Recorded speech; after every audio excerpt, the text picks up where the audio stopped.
Okay, I'd now like to introduce Michael Linke, who's going to just talk about what's happening in RSPCA, in the ACT.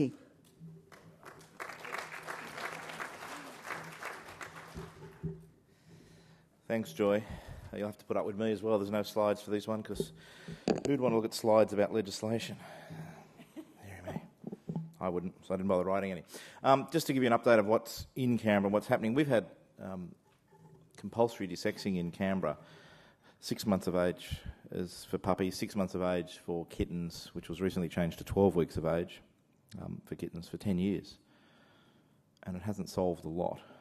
So I know everybody wants to push compulsory desexing, and I'm an advocate for it. I'm a supporter of compulsory desexing, but I think it needs to be managed and marketed and promoted, and councils and pounds and governments and local councils that introduce it need to put in place the enforcement to follow that up, because it's all well and good to have legislation that says you must desex your cat by the age of 12 weeks. But we went through the Canberra Times last year. We had two very dedicated, statistically minded volunteers who took every animal out of the Canberra Times pet classified section, 5,147 animals in total, with about an 80% non-desexed rate. And we collated every phone number and sent every phone number to the Chief Minister and said, here you go.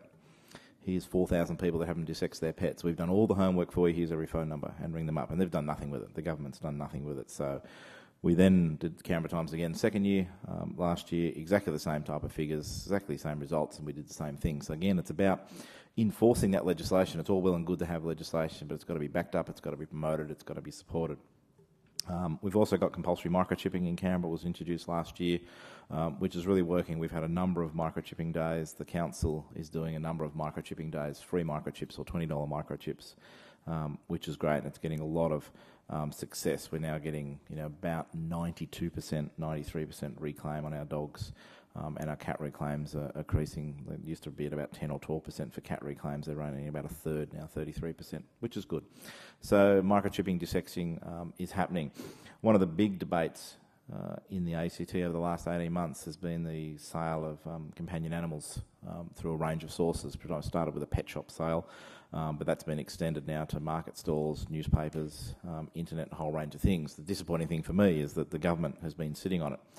The Greens, who have the balance of power in the ACT, produced a paper and did a lot of fantastic work and actually wrote model legislation that implemented a lot of the core things that RSPCAs and animal welfare leagues and all the major people are interested in. Mandatory desexing, mandatory licensing, regulation of sales through pet shops, and a whole range of issues were implemented in that legislation.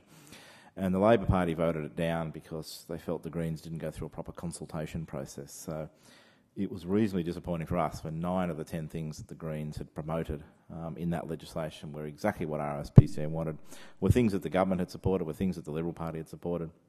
But because of some political process and political football passing and the Labor Party not getting recognised for introducing this legislation and somebody getting gazumped and some committee not hearing about it, they all combined and voted the legislation down 12 votes to 5 votes in our parliament, which was disappointing. And I went to Parliament that day and watched the debate, and it was very disappointing to watch the political process where you've got a really solid piece of legislation that will save so many issues just getting voted down because it doesn't sit nicely politically with the party who is or isn't presenting it. So we're back to the drawing board with that one. We're working with both the Labor Party and the Liberal Party in Canberra on this model legislation, and we're hoping that there should be a full discussion paper out in the next month. It was supposed to come out in June. So fingers crossed, who knows, any day soon.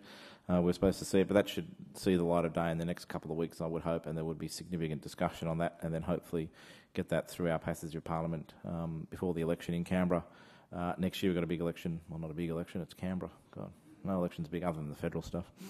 But the state election is on next October, so we'll be ramping up the RSPCA movement there, the political animal website, and this will be one of the key topics of discussion on that. So if you haven't seen the RSPCA political animal website, jump on it.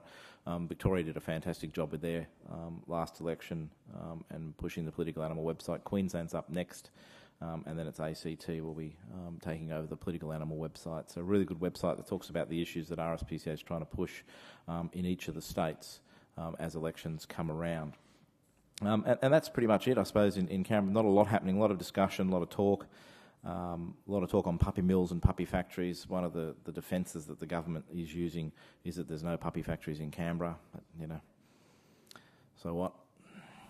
Puppy factories send their dogs and cats to our pet shops in Canberra. So I think there's a lot of offspring getting sold in Canberra. We've been able to trace that back through and show government some evidence on that. So they're starting to listen and starting to get some understanding and some work around there.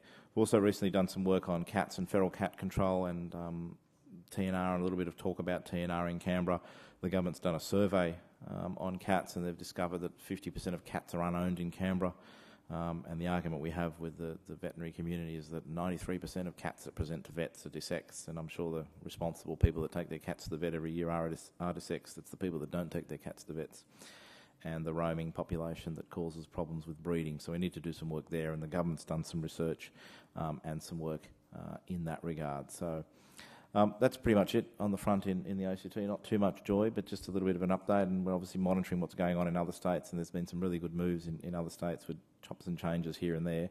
And of course the ongoing discussion as a result of the tragedy that happened in Melbourne and the other attacks that happened in Sydney and Adelaide recently regarding dangerous dogs. So that's on the agenda as well, and something that RSPCA will be talking about in the next few weeks, I'm sure. So thank you.